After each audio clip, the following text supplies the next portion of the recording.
Hi, this is Brendan Davis from Bedrock Games and the Bedrock Blog, and I'm here with Dion for another episode of Wuxia Weekend. And tonight we're going to be doing Detective Dee and the Four Heavenly Kings. This is a 2018 film directed by Tsui Hark, and it stars Mark Chow and Karina Lau, as well as Kenny Lin and William Fung and Ethan Wan Jing Tian. I hope I pronounced his name correctly. And Sandra Ma as the Water Moon character. And in this installment of the film, which is part of a series, it's the second prequel in the Detective Dee series. It takes Detective Dee into psychological, mystical intrigue and warfare as a cabal hatches against the imperial throne. And it's got a lot of special effects, and it kind of develops a lot of the stuff that happened in the first, not the first movie, but the first prequel film, and takes it sort of to the next step. And it seems to be paving the way for all of the backstory that we hear about in part one.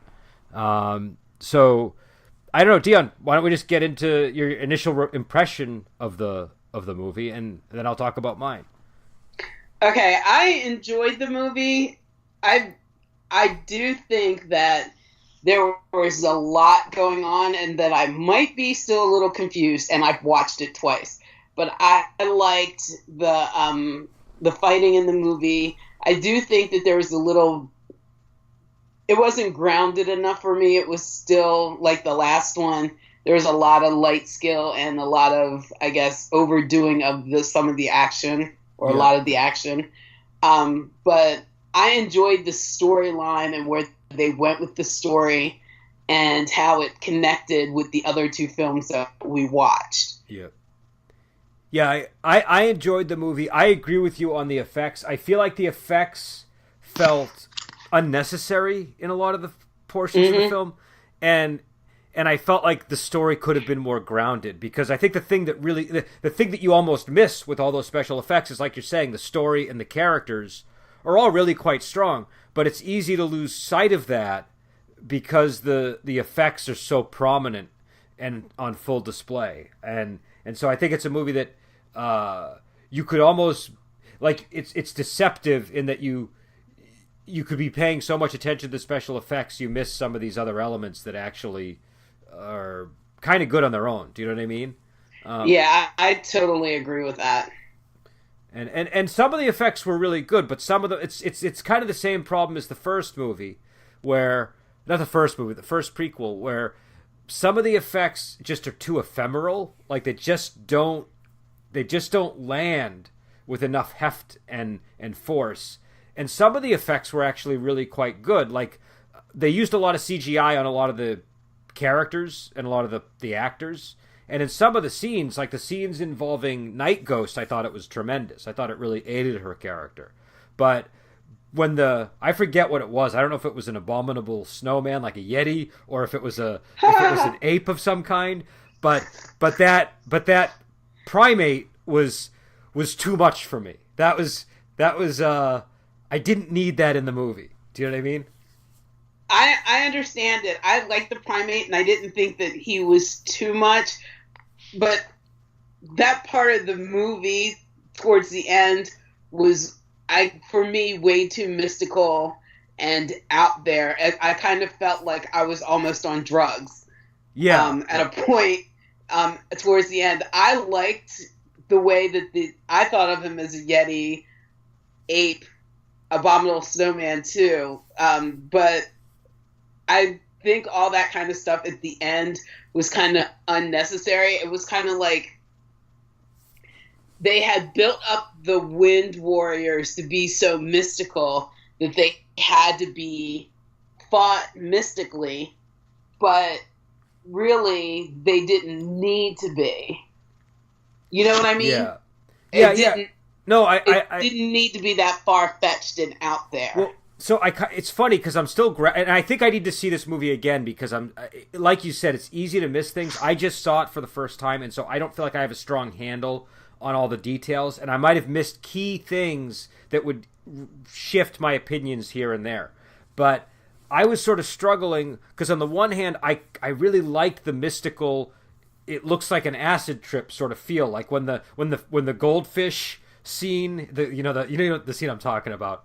Yeah, and I thought it was beautifully shot and well done. I'm just not feeling it in this story. Well, what bothered me was I didn't always understand the explanations for how things, like when they were defeating the illusions, I was like, well, how are they doing these illusions exactly, and how are they defeating them exactly? And I know it's meant to sort of be like it's all meant to be sort of they're trying to do the thing that they did in the last movie and in the first movie where they present you with supernatural stuff, but it's all explained. Do you know what I mean? But they so overload you with supernatural things, which you kind of have to accept as sort of an acid trip because it's, in spoilers, but I don't think anybody that sees the movie will be surprised. These are supposed to be illusions of various kinds, right? And some of them are a product of machinery and parlor tricks, and some of them are a product of like hypnotic effect, it seems, and possibly gases or poisons that are triggering, making people open to all these suggestions, right? With that, right? And so it's really a cool concept. I just feel like they sort of establish the concept and then don't harken back to it enough to, you know what I mean? Like they just you just sort of, it's like, okay, well, we're going to do that, and then it's going to give us an excuse to have this really supernatural battle. But then they weren't frequently enough showing you the mundane underpinnings of all these hallucinations. Do you know what I mean? Right. Which I felt I needed to see more frequently. Like, there was one scene where Xiaotou is in the restaurant and he's getting kind of wheezy or, kind of dizzy and lightheaded, and he's swaying, and the woman in the back that's dancing in the background is all of a sudden on top of him, looking like she's trying to seduce him, and then Detective Dee comes and pulls him away. You can tell that there's something in the air because it's kind of like smoky in that scene, so he's fallen under some kind of spell. But later, when all the other stuff happens, you don't know why it happened. Like, where was the gas, or where was all the other stuff? Yeah, I guess they kind of made it hidden so that you would think of it as being truly mystical and not parlor tricks like all the other characters were trying to explain it to be. But I just thought it missed the mark. I needed, like you, more of an explanation of how they're falling under these under these spells. Like the one where they were inside the palace in front of the emperor and empress and the rain fell down. I kind of felt like the rain was kind of something in the rain that caused them to see the dragon and hypnotized everybody to believe in what that was. But when Xiaotou goes to the temple to find the monk, and all of a sudden he's pulled into this dream and everything's floating around him, and I don't know what caused that. It was just like 1 minute it kind of looked sane, and then the next minute it was like, I'm on this acid trip. Well, and that Chatua scene was great. That was one of the better scenes in the movie, where the dancer's behind him and Detective Dee is in disguise, because you're like, I don't know what's real and what's not. Not only from the perspective of the woman dancing, but from Detective Dee himself, who's just revealed he's been in disguise. There's this real sense of everything is kind of amorphous and you don't know who's who. And I thought that was great. But then when they get to the scenes where there are these mass delusions and mass hallucinations, they don't put the work that they put into that Chatua scene to establish like how it's operating. Do you know what I mean? And I feel like that's kind of important, because what I want when I see a mass delusion scene like that is I want to hear the explanation and go, oh yeah, that makes total sense. Do you know what I mean? I would say, oh yeah, that happened, and so that explains it. And I think with mass delusions it's even harder, because I can easily imagine Chatua having this one hallucination on his own, but it's harder to accept 8 or 9 people or 20 or 200 people all imagining the same thing because they've inhaled the same gas. Do you know what I mean? That without there being something that's leading the suggestion. Everyone's body would be affected different by whatever chemical or gas that they're exposed to. So everybody wouldn't necessarily see the same thing. Even under hypnotism, everybody doesn't act the same way. Yeah. So I completely understand that. But if they had at least had the hypnotic thing in there, where there was a clear reason why this was being suggested as the illusion for them to perceive, then I think it would have made more sense to me. But again, I have to say, maybe I'm missing key details. Maybe I'll go back and watch it and I'll be like, oh, they actually do say that, and I just missed it. You know what I mean? Yeah, and I have another one of my questions is, how did they manipulate the Empress's mind to make her think that for 2 years she was speaking to the Faceless Lord, but he had been already dead for 2 years? Because one of the her servants, I guess, has been going with her to that locked dungeon, but clearly on Yuchi's face when he went the first time, he knew something was up because he was only hearing one side of the conversation. Yeah. But yeah, it was just like, how did they get to her to make that suggestion that he was still in there over that 2-year period? No, I wanted to know that too. I wanted to know that too. I also wanted to. I did like that explained what they meant when they said that we've like ensorcelled her. You know, like they like. I wasn't sure what they were talking about, and then when that happened, it was more clear. And I liked the revelation of, no, that guy's been gone for 2 years. He's dead. You know, and right. And she just freaks out. And I thought her performance in that scene was great. And again, I thought that the whole you don't know what's real, you don't know what's fake was present in that moment. But the explanation of how they did it to her felt like we could have had that. It would have added to it rather than, you know, detracted from anything in the film. Right. Because I think for me, if they had explained how they got to the Empress, I might have been able to see how they were able to get to everybody else to have these mass hallucinations. I don't know. There was just too much mystical stuff at the end for me, but I did enjoy the film. This is the most mystical Detective Dee, because I don't think a Detective Dee is like a real mystical type character either. But in this one, he's getting lessons from a Buddhist monk, and I mean the Buddhism thing really plays a big role in this movie.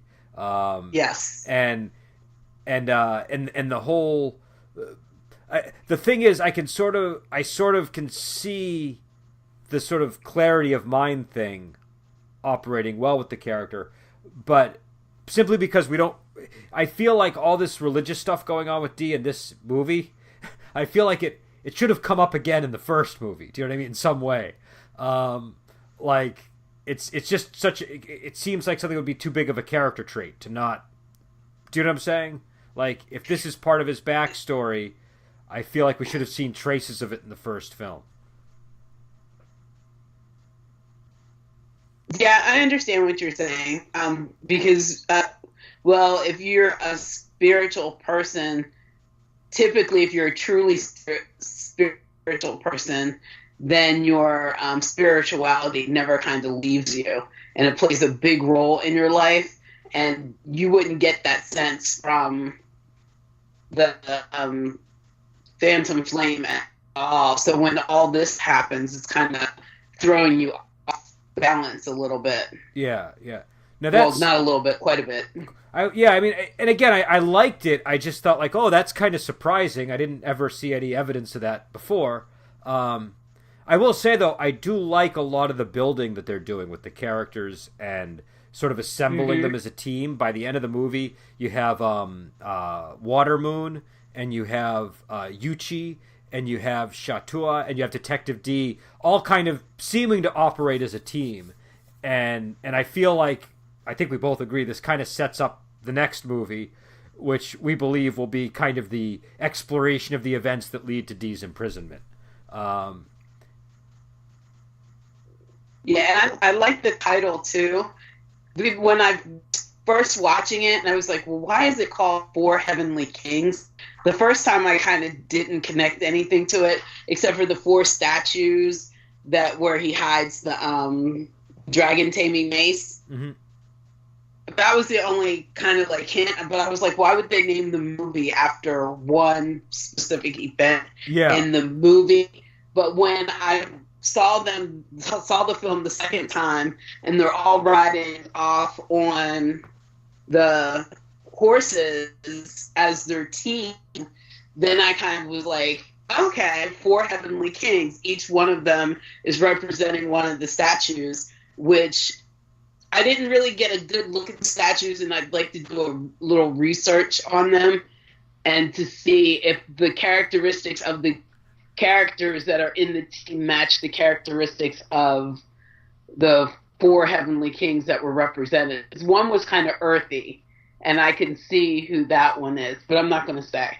So I want to see if my theory kind of lines up, but I got to do some research. Okay, well, we'll put that in abeyance, and we'll resume that conversation for the fourth movie, or if we ever return to the topic for another reason. But I think I think there might be something to that, actually. But I had to see the movie again because I only saw it once, and so I definitely missed a lot of details. Now, what did you think? Who? I guess the big character that they introduced in this one is the Water Moon character, right? Like that's the big new character. So what did you think of the new character? I liked her. She was tough as nails, and I like how her relationship with Xiao Toa sparks off. I just think that they're really good together, and he, from the second movie, Sea Dragon, has become less shy around women. Because remember in Sea Dragon, he wouldn't even look at her in, what was her name? Ruji? Yeah. I can't remember. Yeah, he couldn't look at her. Yep. He couldn't even look at her. He would turn his back every time he needed to speak. And he froze when he's trying to put her in the cabinet for her safety. But this one, these two are like picking on each other and like little jabs and everything, but they're too cute together. But I really liked her. And at first, I thought she was going to die in this one. Yeah, me too. And I noticed that every time she saw that symbol, and it would come and disappear really quickly, that the Night Ghost was always by her side. So I figured Night Ghost had something to do with it. But I was hoping that she would figure it out sooner than it was realized in the movie. Because I really do think she's a smart girl. Mm-hmm. And she's very powerful, and she was tough as nails, and I really loved her character. I liked that she didn't take anything from any of the guys. No, and I liked the whole scene where, like, the scene after she's poisoned, where Shatua is nursing her back to health, and like I just thought the whole way that they dealt with the romantic aspect of the story was well placed, and it really Shatua is an interesting character, but he's never been like my favorite character in the series, right? But now suddenly he's becoming so much more pivotal in my mind, because I sort of felt like before you just kind of had to accept, like, okay, he worked for Detective Dee before, and the resentment in him that built because of the hand chopping and imprisonment is what led him to want to enact the horrible plot that he tries to enact in the first movie. But now that we see this development, it's like, oh, this is so much more interesting. Like this really establishes a very cool backstory that is in no way contradictory with the material from the Phantom Flame. Do you know what I mean? It's totally building because, well, in Phantom Flame, we know how he ends up bitter and disillusioned and everything. But we get to see him in Sea Dragon. He was such a shy, almost invisible person. I mean, he helps out a lot with all the medical stuff, but now he's stepped beyond his medical role and is truly, it's Sherlock and Holmes kind of thing. Yeah. And you can see him stepping up to be more of a kind of in charge kind of person. So it's going to be really interesting to see him go from this coming into his own to becoming the bitter person that we know he ends up being. Yeah. No, I thought this was fabulous because I felt like that was honestly one of the weaker parts of the movie where I just never quite understood the reasoning behind it. And I like that they're exploring it. And I like that it's starting out in like a happy place. Do you know what I mean? They're like a happy team of people. And we know something terrible is going to befall them all. Probably in the next movie. Yeah, probably. Yeah. Maybe they'll string it over 2 more movies, but I think it's going to all happen in the next movie. And they did a really good job of making us like Watermoon a lot. Do you know what I mean? Because it's sort of like, it's like she's good for Shatua. Do you know what I mean? She's the character. It's like you feel like, oh, I'm really happy that they found each other, but you know where it's gonna. You know she can't survive into beyond the prequels. So right. Unless they have something really clever up their sleeve. So you know. But do we know for sure that the 4th movie is gonna be a prequel? Is that definite, or is that? I've not heard anything about a 4th movie ever happening. Oh, I thought for some reason I thought you sent me a message saying there was going to be a 4th movie. But no, I said if there's going to be a 4th movie, they need to explore it. Yeah. Well, I'm pretty sure there will be. Eye out for it. I mean, it ends in a way that would be stupid not to have a 4th movie. I mean, you just left us hanging. They're not even riding off into the sunset. They know more is about to happen, and we know there's more that has to happen because you can't. I don't know. It's like climbing stairs at this point. We've gone step by step, and then you're going to just leave this great big gap between this step and the next step. Yeah, it just doesn't work that way. And, well, I don't think it works that way, but you know. No, I think they need another. There needs to be another step before we get to the 1st movie, for sure. There has to be at least one more installment. I think it's just going to be one, but you never know. They could drag it along. Yeah, I hope we do get that installment, and I think they could continue on. But I think if they do, I think what they would need to do is they would need to bring back Andy Lau and go beyond the 1st movie into like an actual sequel. Do you know what I mean? Because I feel like you just would be too much prequel material, and it would be easier to start thinking in terms of what happened after the Phantom Flame. Right. And that would be cool because they could kind of continue to the towards the end of the reign of Empress Wu. Yeah, it's kind of like Star Wars-ish with all the things that you could do. Yeah. I think it definitely could work that way. But yeah. So what did you think of the of the villain characters like Night Ghost and what was the other guy's name? The sorcerer guy. I can't recall what his actual name was. Huan Tian, is that him? Yes, Huan Tian. I thought that they were not. Well, I thought Blade, Spectral Blade, was impressive. Mm-hmm. I loved his weapons. I liked the intricate design of them, but with the CGI, just all the spinning and stuff started to kind of make me dizzy. Yeah. With the swords.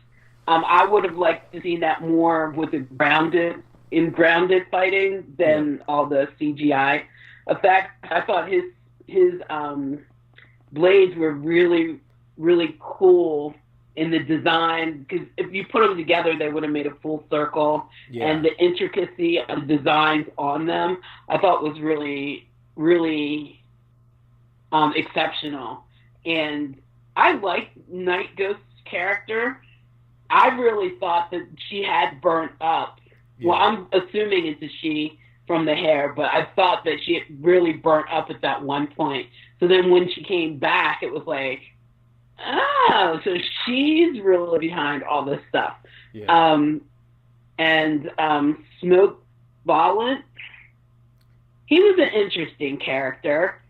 Not interesting as in they put a lot of weight into him. Mm-hmm. There was that one fight where they were Oh, I think it was in, I want to say, Bureau of Investigations. It was at night, and he was in the red, black, and white outfit. Yeah, I remember that one. Yep. My my automatic thought was Cruella de Vil, and I have no idea why. No, I can. He was an interesting character that you got a taste of him, but you didn't really get a full sense of what he was all about. Right. So I would have liked to know more about him. Spectral Blade, you wouldn't have been able to. He was brute force. yeah, That was but you got the it. concept of But Spectral Blade right away. I feel like Smoke Volant, you didn't quite get the concept wasn't immediately clear to me. Do you know what I mean? no, not at all. And Night Ghost was clear. Like I was like, okay, wait, Night Ghost, I totally accept that concept. It makes total sense. Right. Disappears in fire. Yeah, well, and also that. just the look and everything about it, just the whole package. Back in. Yeah, she just has this style that is that really works and is very theatrical. Yeah, and the leader, I kind of thought he was kind of weird though. When he was doing his magic tricks, he had the four hands, and I could see how they would say that's like parlor tricks, because I could imagine him having like a midget on his back. Because when they even showed, or some, I don't know, but when from the side when they showed him, it kind of looked like he had a hump on his back, like there were two people under all that garb he was wearing. Well, and I did like the power dynamic between him and Yuchi, and how he was sort of slowly worming his way into power in the palace, and that was enabling him to have these pretty direct confrontations with Yuchi, which was just enraging Yuchi more and more. You know what I also really liked? I really liked the development of where they took Yuchi and Detective Dee. They kind of gave Detective Dee a friend, which I feel like was needed. Do you know what I mean? It really helped. It helped the Detective Dee character a lot in this movie, I thought. Yeah, when they came back and they were sworn brothers, I was like, okay, I would have never thought that would have happened at the end of the last one, but they were friendly, but not sworn brother friendly. No, but there was enough stuff happening in that movie for you to see the mutual respect that would translate into sworn brotherhood. And so I bought it. I didn't have any problem with it. And I just liked it. I was like, yeah, that's a great development for that character. Because I kind of didn't want to have to deal with Yuchi being antagonistic towards him again. Do you know what I mean? I didn't want to... I felt like that would be... We've gotten 2 movies of that, kind of. Do you know what I mean? And, right. Well, I know it wasn't Yuchi in the first one. But, I'm sorry? No, I was going to say that wasn't Yuchi in the first one, but... See, I need to find out how we go from Yuchi to who we get in Phantom Flame. Because that bugs me. Maybe that'll be explained in the next installment, if we get a next installment. So. And what did you think? What's the character's name? Yuan Chi, the monk, the monk, I guess, slash abomination. Did you watch the end credits thing?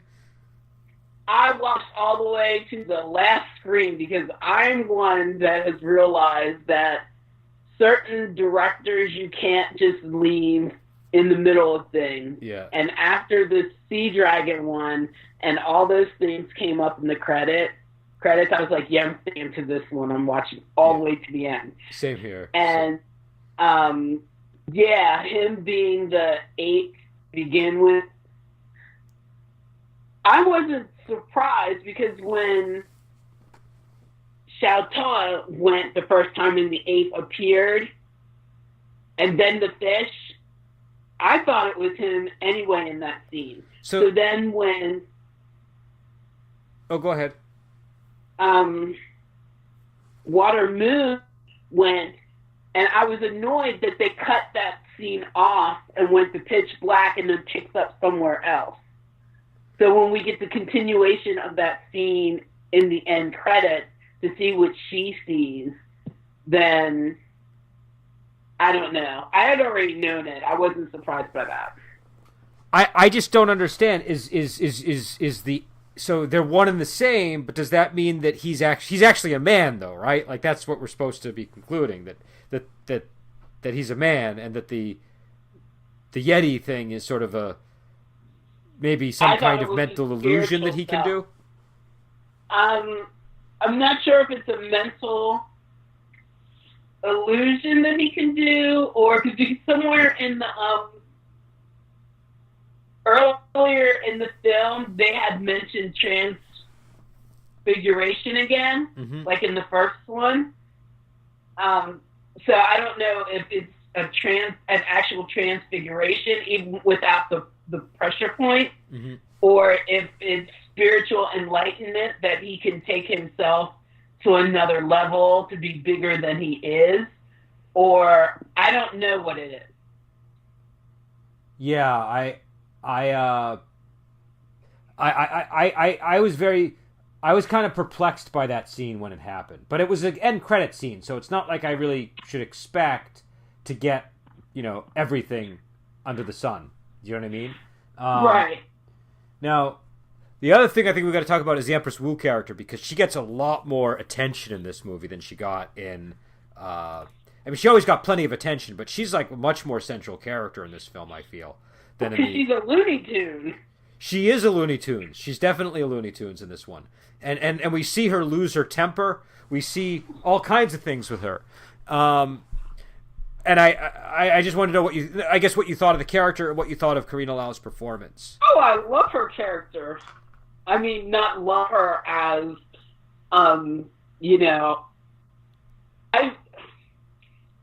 I love Karina, and I love the way that she's portraying this character, and I love that we get to see all of her and all of her looniness. Yeah. And we get to see how she becomes so threatened by Dee that she has to throw him in. I just love the way they developed her character.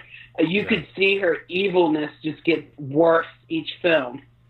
Yeah, I really liked sort of the madness that was going on with her, and I liked just the thing that led to is the seduction scene with Night Ghost, right? Where Night Ghost is pretending to be Karina Lau's Empress Wu and trying to seduce Detective Dee. It was easy to buy that was happening because of all of the mental instability you were seeing leading up to that scene. Do you know what I mean? Whereas it would have been really hard to buy that happening in the first movie or in the prequel, in the first prequel.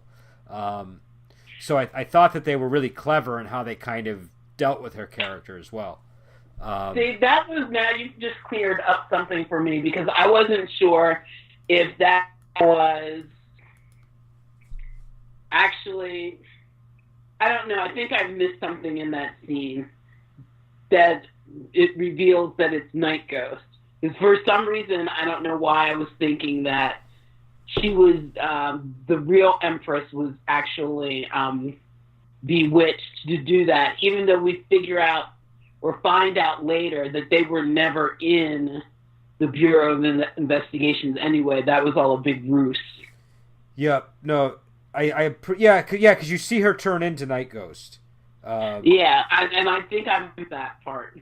And so, but I mean, but it's surprising when you see it, because she's the Empress, and you're like, wait a second, she's trying to seduce this guy. Even for the mace, it seems like a stretch. Do you know what I mean? It seems like right. She wouldn't lower herself and do that. Well, not unless she's bewitched for some reason. No, that's true. That's true. And I have to say, she's very, very convincing in the scene. It's very convincing. Yeah, it's definitely. I remember us talking how, like, she's really, like, Karina Lau is this beautiful woman, but she's always presented in the movie as striking more than beautiful, because she's supposed to be this powerful Empress figure. But this is a scene where you actually see, oh no, she's a very beautiful person. And so, I also sort of, when that scene happened, I was like, oh no, is this gonna be the backstory explanation for all the stuff that happens in the first movie? And I was like, oh, I don't know, I don't think I like that. I think that's like, it's too much stuff that that was not apparent in the first movie to make any sense. But it's something that they would totally do in a prequel. Do you know what I mean? So, I'm glad that it ended up being Night Ghost. I thought that was a much better way to sort of conclude that scene. Because I did have some concerns as the scene was unfolding that, like, oh, this is going to be the cause of her resentment towards him, isn't it? But they didn't go there, so that was good. Now, so I don't know what. Were there any other parts of the movie that I'm forgetting to talk about before we get into recommendations and all that?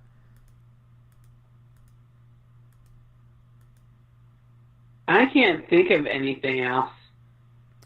Let me just see. Just before we head on, I just don't want to skip anything. Right. I gotta say again, because I just was rewatching that seduction scene so I could check if she transformed into Night Ghost. The Night Ghost character really looks cool. I think one thing I liked about this movie is when they introduce the I forget their names, but the mystical characters that are supposed to be working under Empress Wu. They firmly connect them to the concept of Zhang Hu, and they really paint stark characters with them. Do you know what I mean? Like, you have each of them are very, like, it's very easy to keep track of Night Ghost, Spectral Blades, Huan Tian, and Smoke Volan. They all have sort of a clear mental category or physical category that they fall into. And so they just visually work really well. You know what I was just thinking? It's funny how it's the 4 Heavenly Kings, and they start out, we think the villains are going to be those 4 that are there, making, 4 is kind of a repetitive number in this one. Yeah, and it's also the number of death. But I don't know if that was at work here. But yeah, so I don't know. Yeah, I think I'm hoping there'll be another movie, because I would like to sort of get more into that concept that you were talking about with the 4 Heavenly Kings earlier. I have one more thing. I did have a tear up moment when they went back to the house where Water Moon was recuperating, and they kind of tricked her into thinking that she was under arrest, and then they bowed down to her and asked for her help. That was a very touching moment for me. I actually shed a couple of tears. I wasn't like ugly crying or anything, but I was like, oh, that's so sweet. I like that. Yeah. I've never heard the expression ugly crying, but I really like that expression, because that is a real thing that happens to people. There are quite a few movies that I ugly cry with, and I can't watch them too often. So yeah, it was definitely not an ugly cry scene, but it was a touching scene. I agree. Like, they did a really good job with it, because she's sort of, you think she's being led away to be arrested for some reason. You're like, oh man, they're really like all they have to do is ask for her help. They don't have to do all this. And then when Detective Dee is on the other side of the door, and then he bows to her, and then she goes and beats the crap out of Shatua. It was a good scene. I enjoyed it, and I thought it was touching the moment when they bowed. That would definitely get me to help. That's all I can say. Yeah, I agree. Yeah, that's definitely a way to earn people's loyalty, is for sure. So I don't know what. I guess we have to rate this now on a scale of 1 to 5, and then. Wait, can we go back? Oh yeah. Before we recommend, I do have a problem with the ending of the movie. I think it kind of went on a little too long. Oh, the big battle at the end you're talking about? Yeah, it was just like, I don't know. I feel like it could have ended sooner, because when they introduced I don't know, I think it could have ended differently. The Wind Warriors, and then all of a sudden he had this weapon that can be, he shows this big kind of key-like thing, a weapon where they can't be defeated, and then they have these incarnations of a monster. It's like the monsters in each movie got bigger and uglier. Yeah. You know what I mean? I don't know. I said at the beginning I thought it was just too mystical, and then round the wind goes over to Monk's head and wraps around his head, but then the Monk's able to throw it back on to the wind warrior's head, and then how the whole thing resolved. I don't know. I think they've taken that whole weapon part out of it and ended it a different way, maybe sooner. Yeah, I do think I do think it went on a little too long. I agree with that. And I don't know how I feel about. I feel like I liked the way that they kind of converted the bad guys at the end. But I do feel like it was a little weird that some of the elements that were involved were just not grounded enough to give it the what would you say, it just was like a scene that demanded a certain amount of dignity, and it's a little hard to have that dignity when there's like a CGI ape. Do you know what I mean? Right. It just kind of undermines some of the stuff like that was undermining that scene for me. At the same time, I sort of get it. Like, it's a big blockbuster movie, and they're gonna do their blockbuster thing. I also felt like there is the thing like that happens in a lot of Chinese movies where, in order to get around the censorship issue, they have to have a logical explanation for supernatural elements. And the first two Detective Dee movies, that idea didn't pop into my head because it was like, oh, this is meant to be something. Like, it didn't feel like, oh, he's trying to stay under the radar of censorship.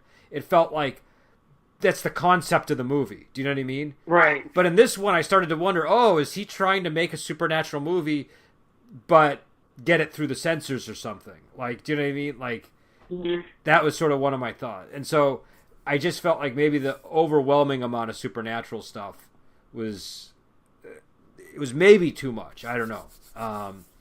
It went too far out for me and didn't pull it back in. Yeah. But I did like the movie, and so, but again, I guess I'll wait to hear your numerical rating before I deliver mine. What would you say on a scale of 1 to 5 you would rank this movie?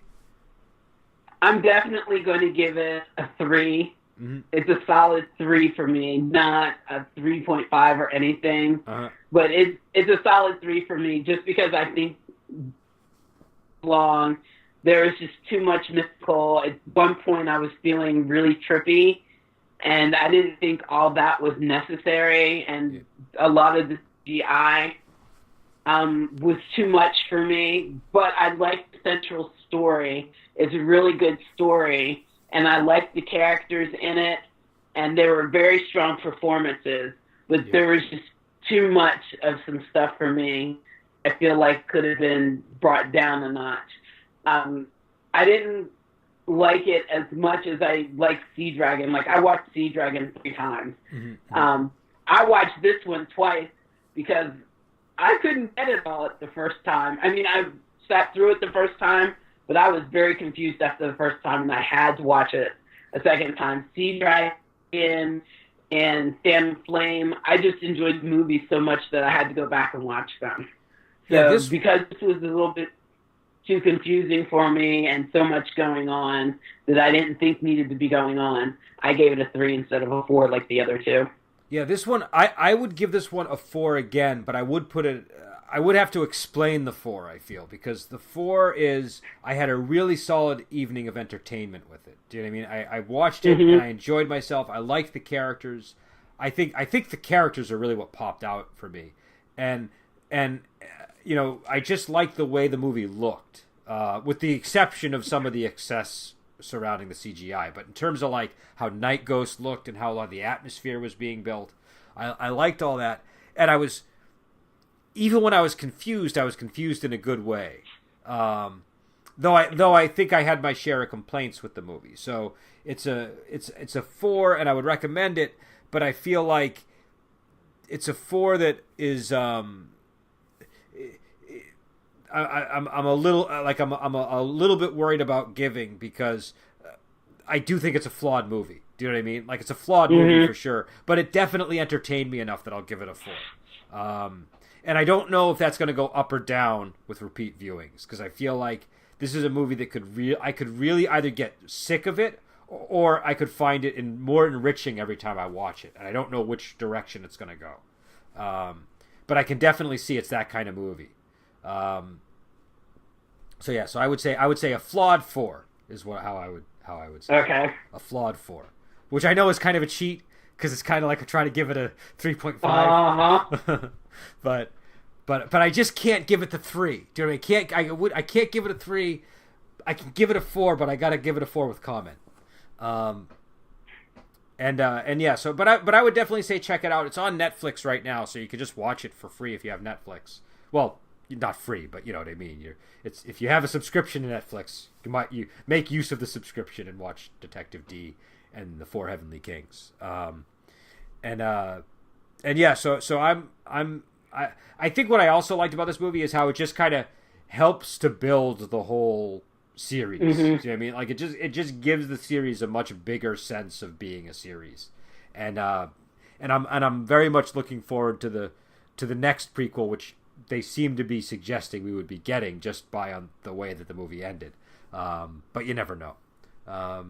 And yeah, so I would be very disappointed if there's not another one. It would really be weird. Like that would be the weirdest way to end the series. Do you know what I mean?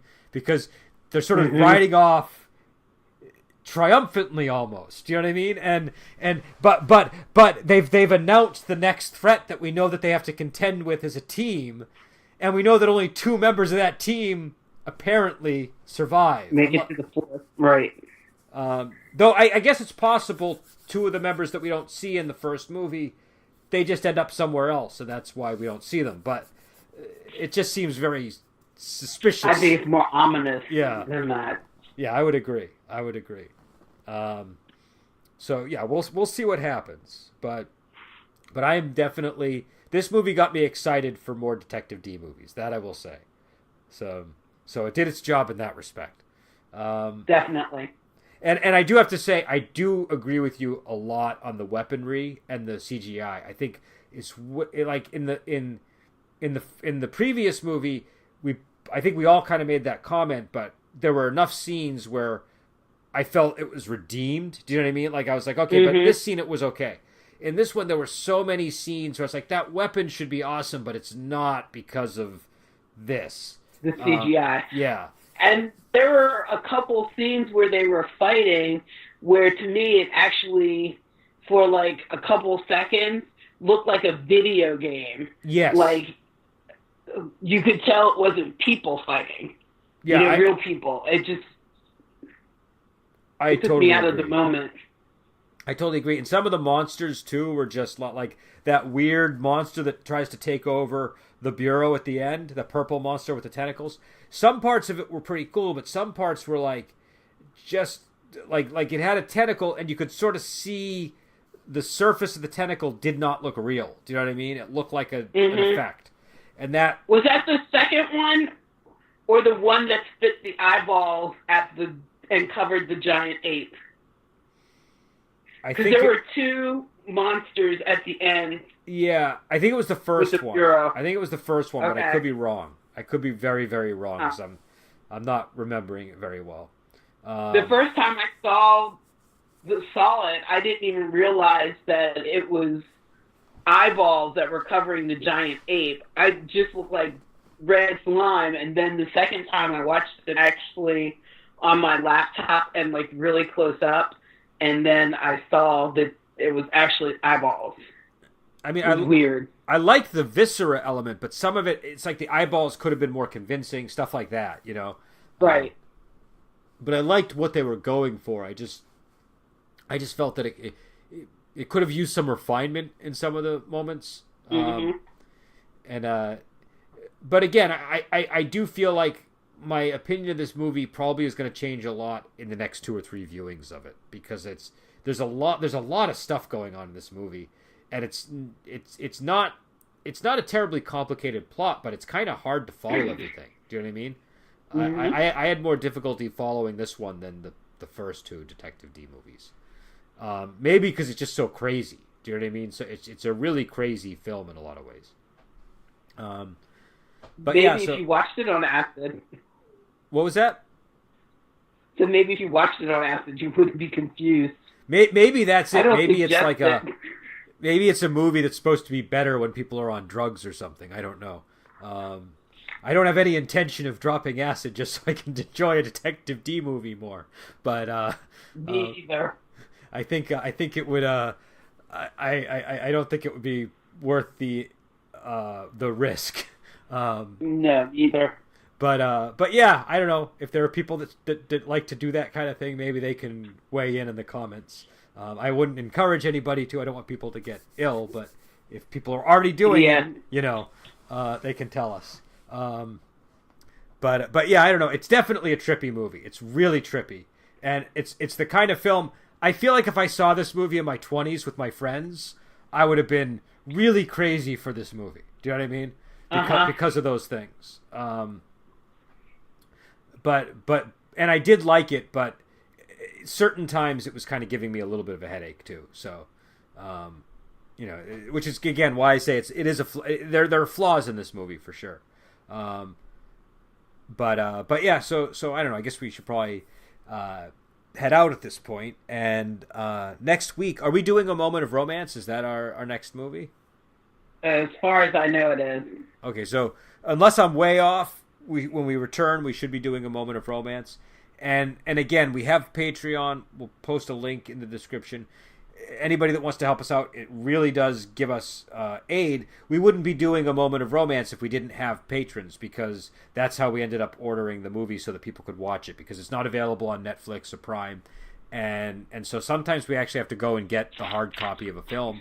And so, if people contribute, there are tiers with different rewards, and it's a really helpful thing to be a part of for us. So we would encourage people to follow the link. And yeah, so we'll be back on next week. And again, it was Detective Dee, The Four Heavenly Kings, and it's the third installment in the Detective Dee series. And if you can check it out on Netflix, or you can it's available on DVD and Blu-ray. And until next week, we will talk to you later.